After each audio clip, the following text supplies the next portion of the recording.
Motels have always had an air of mystery about them. Maybe it's the way their neon signs flicker in the dead of night, or how their hallways seem too quiet for comfort. For Maya, a 25-year-old with a knack for solo road trips, this was just another pit stop. After hours of driving through lonely dark roads, she stumbled upon a small roadside inn. Its faded sign read Rest Haven Motel, and it was surrounded by an eerie stillness. With no other options in sight, Maya pulled in, grabbed her bag, and headed to the reception. The man at the desk had a gaunt face with hollow eyes that seemed to follow her every movement. His smile was faint but unsettling. "Welcome," he said in a low voice. "Room 13 is available." Maya hesitated for a moment. Room 13? It felt like an omen, but exhaustion won over superstition. "Sure," she said. Taking the key, he slid across the counter. His hand lingered a moment longer than necessary. As she walked down the dimly lit hallway, the creaky floorboards under her feet echoed. Something about the place felt wrong. The door to room 13 groaned as Maya unlocked it. The room was small and plain, with a single bed, a wooden chair, and an old mirror bolted to the wall. The air was heavy, carrying a faint, musty smell. She dropped her bag on the bed and sighed. Just one night, she muttered to herself. Pulling out her phone, she realized there was no signal. Annoyed but too tired to care, she decided to get some sleep. After changing into comfortable clothes, she lay down on the creaky bed. The flickering light bulb above cast long shadows on the walls. At around midnight, a sound woke her. It was faint, almost like a soft scratching. Maya sat up, her heart thudding in her chest. She listened carefully. The sound seemed to be coming from the corner of the room. Her eyes darted to the mirror. It sat there, reflecting the dimly lit room, but something about it felt off. She tried to shake off her nerves. "Probably just the wind," she whispered, though the windows were tightly shut. The scratching grew louder. Maya got out of bed, her pulse racing. She moved closer to the mirror, each step feeling heavier than the last. Her reflection stared back at her, but something wasn't right. She blinked, but her reflection didn't. "Hello?" she whispered, her voice trembling. The reflection grinned. Maya stumbled backward, her breath catching in her throat. Her reflection wasn't mirroring her anymore. It tilted its head in an unnatural, jerky motion, the grin stretching unnaturally wide. No, this isn't real," she muttered, her voice barely audible. Suddenly the reflection moved. It pressed its hands against the glass, as if trying to push through. Cracks spiderwebbed across the surface of the mirror, and with a shattering sound, the reflection began to climb out.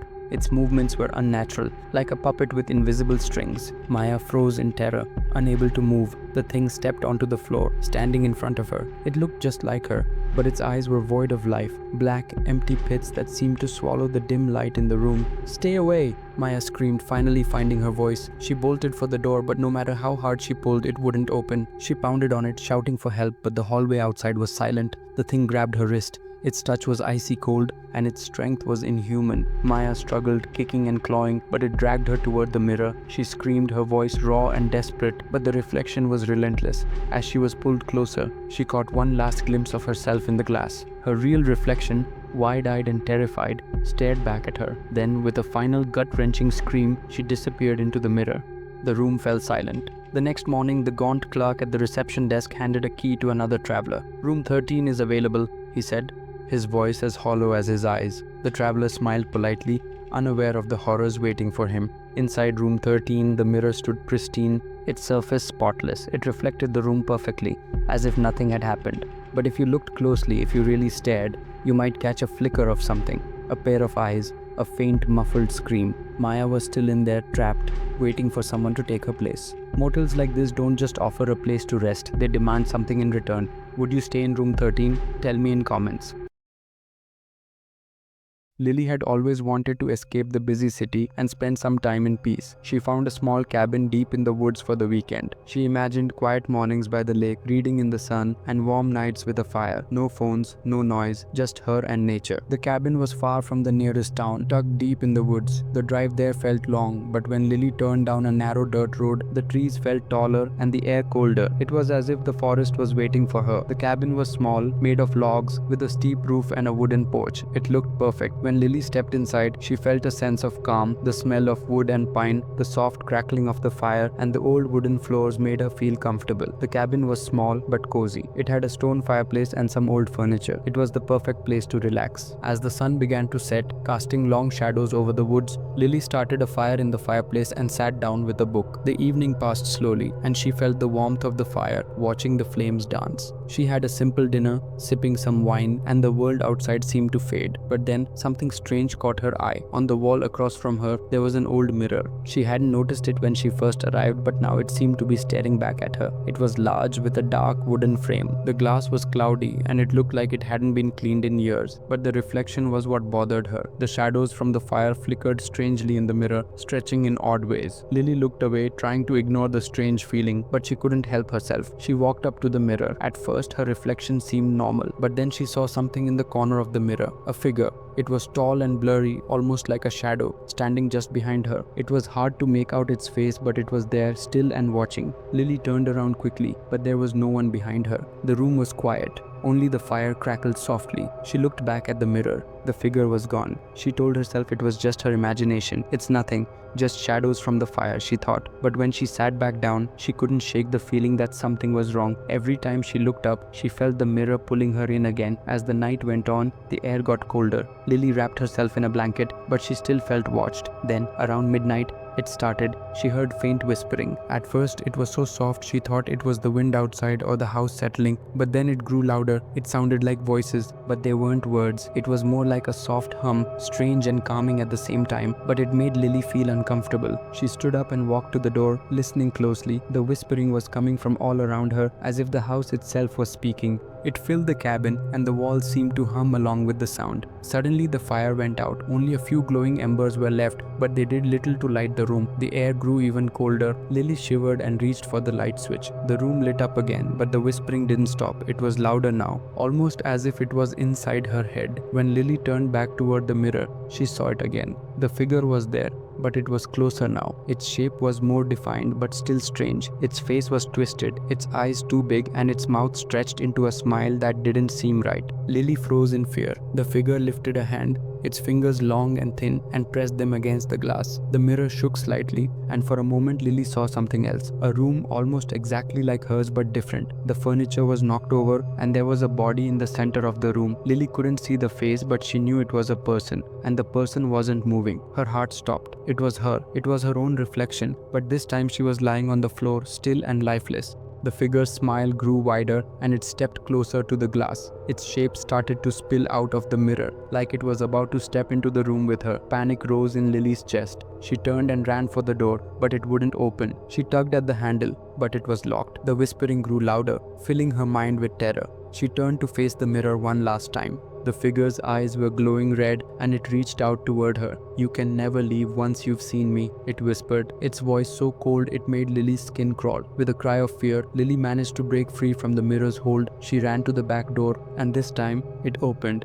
She didn't look back as she dashed into the night, the cold air biting at her skin. When she finally reached her car, she slammed the door shut and drove without stopping until she reached the nearest town. But no matter how far she drove, she couldn't escape the image of the figure, its red eyes burning in her mind. The next morning, Lily returned to the cabin to gather her things. The fire was cold, the cabin silent, but the mirror was gone. In its place, she found a note. It was pinned to the door with a rusty nail. The handwriting was uneven and frantic, like it had been written in a hurry by a person in distress. It read, "You shouldn't have seen it. It's waiting for you. No one who sees it ever truly leaves. You've been marked. The mirror has you now." Lily's heart raced as she read the words. She knew that she couldn't stay there any longer. The figure was still out there watching, waiting. As she left the cabin, she couldn't shake the feeling that something was following her, that the mirror and whatever was in it was still there, waiting for her to return.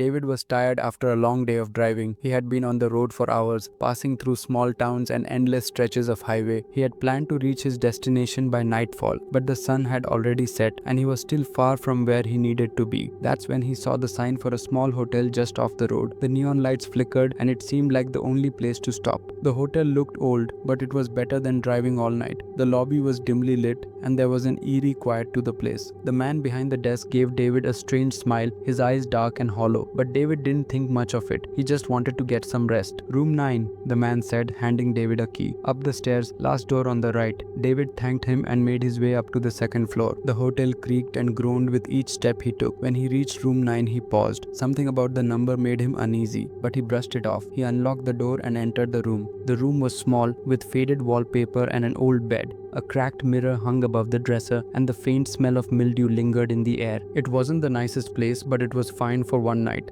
David dropped his bag and sat down on the bed, exhausted. As he turned on the TV to distract himself, he noticed something strange. The mirror on the dresser wasn't reflecting the room properly. Instead of showing the bed, the TV, and the window, the mirror seemed to show only darkness. It looked like a void, like the mirror was pulling in the light. David stood up and walked over to the mirror. He looked into it closely, but everything seemed normal now. He shrugged and sat back down, trying to ignore the odd feeling that was creeping up on him. Later that night, as he was about to fall asleep, he heard a soft noise coming from the hallway. It was faint, like footsteps. He sat up in bed, listening carefully. The footsteps grew louder and then stopped outside his door. David froze. The hair on the back of his neck stood up. He waited for a few moments, but the sound didn't move. It just stopped there, like someone was standing outside his door, watching him. He slowly got up and opened the door, but there was no one there. Confused and a little scared, David shut the door and locked it. He returned to the bed, trying to calm his racing heart, but the strange feeling in the room wouldn't go away. As the night wore on, the temperature in the room dropped. David pulled the blankets around himself, trying to ignore the cold, but then he heard the sound again. The footsteps. They were closer now, and they sounded like they were moving around his room. David's heart pounded in his chest as he slowly turned his head to look at the mirror. This time the reflection was different. The mirror didn't show the room at all. It showed a figure standing in the middle of the room. The figure was tall, with a long, dark coat and a wide-brimmed hat that covered its face. It was staring straight at David, its cold, lifeless eyes glowing faintly in the dark. The figure didn't move, but David could feel its presence growing stronger. He wanted to scream, but no sound came out. The figure's gaze seemed to pierce through him, and he felt an overwhelming sense of dread. He tried to look away, but he couldn't. It was as if the figure was pulling him in. Suddenly, the figure stepped forward, closer and closer to the mirror. And then, just as David thought he was going to lose his mind, the figure's hand reached out from the glass. David screamed and jumped back, falling off the bed in panic. The figure's hand was now reaching through the mirror, stretching out toward him. He scrambled to his feet and rushed to the door, but it was locked. He tried to unlock it, but his hands were shaking too much. He looked back at the mirror. The figure was almost halfway out of the glass, its cold fingers inches away from him. With a final desperate effort, David broke the lock and ran out into the hallway. He didn't stop until he was back in the lobby, gasping for breath. The man behind the desk was still there, staring at him with those dark, hollow eyes. "What happened?" the man asked, his voice calm, like nothing was wrong. David didn't know how to explain. He couldn't even speak. All he could do was leave. He grabbed his bag, ran out the door, and didn't look back. But as he drove away, he couldn't shake the feeling that the hotel was still watching him. The road stretched out before him, but no matter how far he drove, he couldn't escape the dark, cold eyes that haunted him from the mirror.